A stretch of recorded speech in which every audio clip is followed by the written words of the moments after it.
You know, thousands of planes make that same approach to Albert Whitted Airport every month. They fly not too far from high-rise condos as well as over the St. Pete Pier.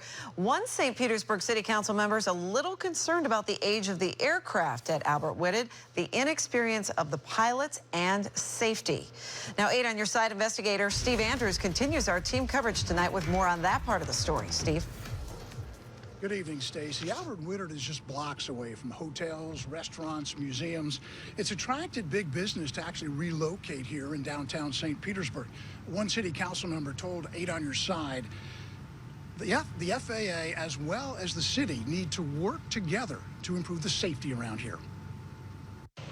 97,000 planes took off or came in low over St. Petersburg last year to land at city-owned and operated Albert Whitted Airport. What happened here at Vinoy Park was the rare exception.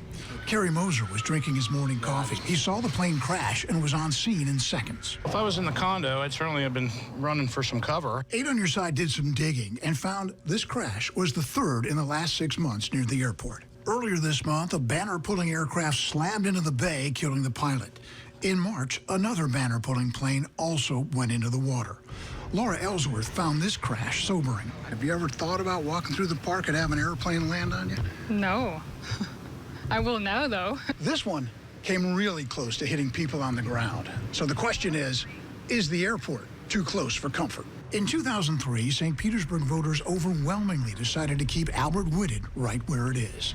Pilot Joe Zwizzle claims he's landed on this exact approach with absolutely no problem. Keep Albert Whitted here. Why? It's a public service here. You get a lot of traffic here. You get people coming down for the ball games and population for St. Petersburg. 8 on Your Side wanted to know, would the downtown be better off without the airport? I think the voters have really said they want to keep it. I mean, life would be simpler without it. St. Petersburg City Council member Carl Nurse contends one possible safety issue is the city and FAA keep approving taller buildings in the approach pattern. He told 8 on Your Side it's time to address safety issues here. It is an asset if we can deal with the safety, and we obviously have to take a fresh look to see what ability do we have to increase the safety.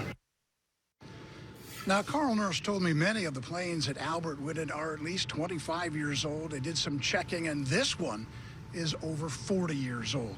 Couple that with folks who are not professional pilots, and you've got safety concerns here flying over downtown St. Petersburg. And Stacy, Nurse added that the city and FAA really need to get their arms around the taller buildings in the approach patterns as well as the safety issues here. Steve, is money one of the reasons that Albert Whitted is staying put? You know, it's a big reason why Albert Whitted is staying put, because we've learned that when the feds helped fund runway and control tower improvements within the last 5 years, they expected a 20-year commitment.